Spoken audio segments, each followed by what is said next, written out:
Hello, welcome at Taskcraft Camp. Woohoo!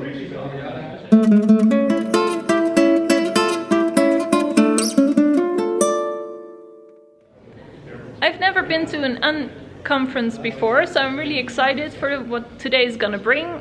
Already have my name tag here and we're gonna answer some questions in the warm-up, so I'm really curious what we're gonna do and how it's gonna turn out. But I'm really excited. Jantien will join me this afternoon because she has a training this morning, and then we will tell you some more about how it's going today.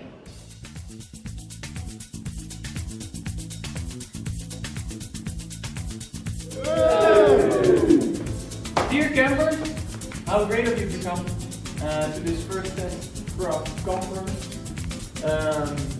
I hope we're gonna have a lot of interesting topics, interesting discussions about testing and everything that's around testing. Well, Anne, I finally made it. Yes, you're here! Taskcraft Camp. Yes. I'm so sorry I missed this morning session. Oh, don't be sorry. It was really nice, but I'm really glad you're here. And we still have the whole day, so... Right. Lots of stuff to do here, yeah. Yes. So, well, tell me, what did I miss? What did you miss? Well, first we had an introduction to what an unconference really is. So that was kind of fun. That's right, this is an unconference. Yes. What is an unconference? It's a gathering of people, and there are facilitators, so people who facilitate this unconference. But the topics that we are going to discuss are from the people at the conference. So that's one of the first. Now, we did a warm-up at first, but then after that we proposed some topics and we filled in a schedule in a kind of marketplace way. Right. When I walked in, I saw this big wall with post-its and a time schedule. So those are sessions, or? Yeah, so it's sessions of 40 minutes. You can just have an idea, and it's really diverse. So it's I had a problem at work where I wanted someone else's experience on that. So that was a session about. But it was I also went to a test sphere.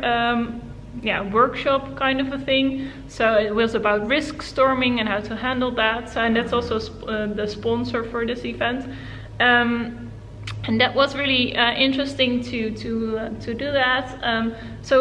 And I also visited a talk for a conference. Mm-hmm. Someone wanted to practice and wanted feedback. But it's very interesting because you get to see someone's talk, which is usually a nice thing. You get a talk for free, and also a chance to give him feedback and help that person have a better presentation. So it was really interesting to have all these kind of different sessions, and that makes it a very lively event, kind of conference. Unconference, yes. Yeah. Awesome, right. So, is there anything specific that you picked up this morning? Specific? Well, one of the things that I find really interesting is that we say we're testers, but it's kind of a dirty word sometimes. Sometimes, testers are like the underdogs, or it's not really nice to be a tester in the IT world, and we're struggling with that because it is a profession, it is a craft, and how do we label it that it doesn't have that negativity to it? Right. So we had a really interesting discussion about that, and that it's just nice to have those kinds of discussions with the people here. So that was one thing I picked up here. Okay, so was there one word that we as testers can start using in the future? Well, we didn't really decide on one. Some quality assurance was something that we did, but also agile testing. And we were talking about, we don't say agile developer.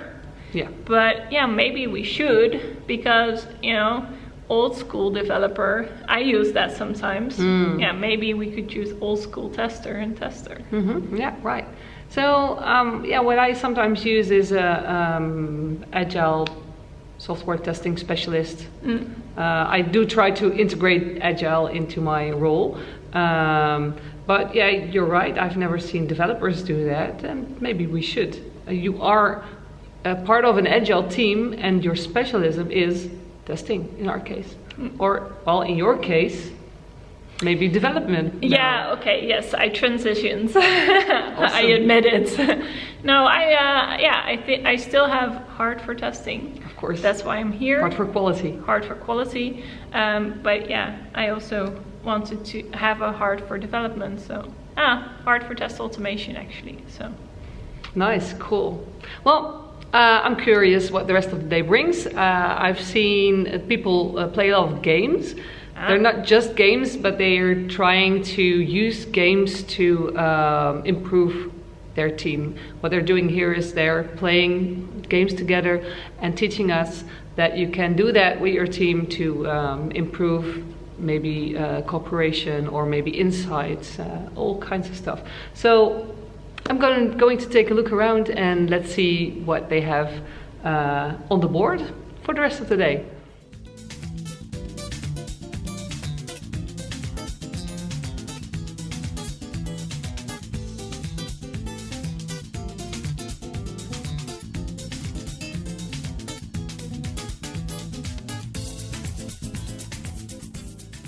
Oh wow, this is such a great day here. I know. People are so enthusiastic and it's a really good atmosphere. Yeah, and I now understand what that schedule is all about. So it's filled with post-it notes. Everybody likes to contribute. Like one of the organizers said, he was a little bit worried if enough people would contribute and that there would be enough sessions for people to go to, but yeah, that wasn't a problem at all. No. Just check the board. And it was fun. You had a lot of choices to go to, and in between there's a lot of really great people to talk to about whatever, about your problems in testing, about your test ideas, and you can boost your creativity. The people here are so creative. Yeah, that's true, and that's also part of the unconference, because you have different roles in that, and it's explained at the beginning what the kind of roles you can have in an unconference. So you have a bumblebee, that is someone who floats from room to room, from session to session in between, and he just cross-pollinates with ideas.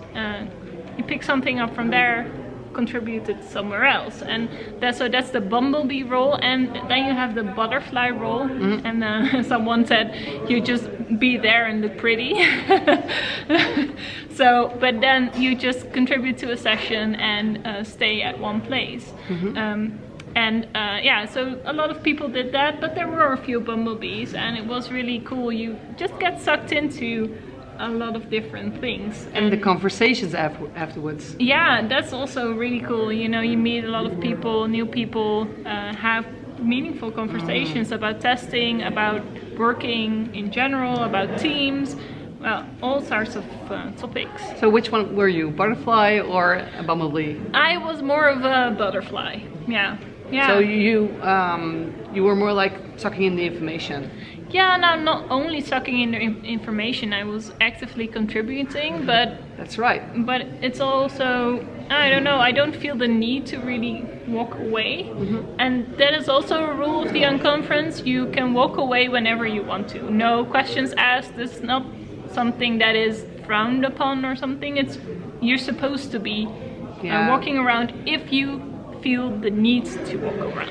Have you ever had that you are in a talk and you know the session is going to be half an hour or 45 minutes, but after 15 minutes you're like, oh no, this topic isn't really something for me, or I'm getting bored, or I think that the session in the other room was better suited for me, but you still stay in there because you feel obligated, or you feel embarrassed to get up, or you don't want to make the speaker feel bad. Yeah, it's a very good idea to for this unconference, they spread out the rules, and they specifically told the people that you can do that. Yeah. So that's really, you know, And by making no it shame. specific, you can actually do that. Yeah, you're supposed to do that. Yeah. If it's not for you, just leave. That's the idea.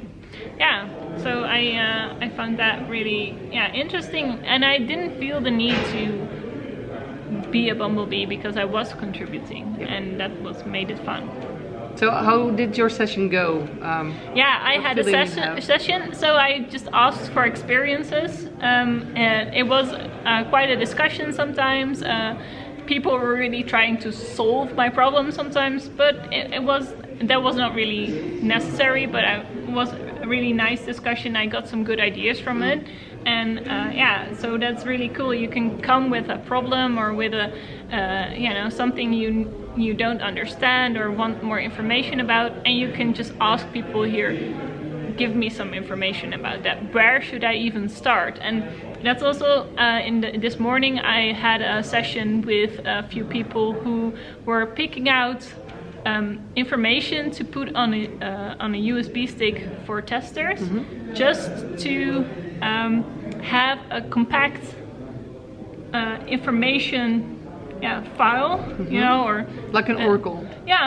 An Oracle, a place to start. That was the thing. You know, there's so much information on the internet, and you can get lost very fast. So the question was, what do you want to put on the starter kit for a new tester? And oh wow, so it's test objects, test oracles, just test ideas, learning how to test tools, all these different kind of things that are on this USB stick. And you could contribute what should be on there, and that I thought that was really cool. Also because I'm training someone now, so it's really useful to have, okay, this is a good test object, go have some go do it, go have some experience with testing this. We can do it together, and then you don't have to search the whole internet for a good test object. Yeah, I remember that from when I was a junior tester, that it can be overwhelming and you don't know where to start. And I think I'm going to take this USB stick back to my own employer, and we have some junior testers as well and trainees. I'm going to share that information with them and hope that I can help them that way. So, what advice do the Dutch Test Amigas have for you? Well, if you want inspiration for your testing craft, an unconference is definitely the place to go. It was very inspiring today, so please search it out, and there will be others, and I'm very enthusiastic about this format. So am I. Maybe we'll see you next time. And if you'd like to hear and see more of us, like, comment and subscribe to our channel. Bye!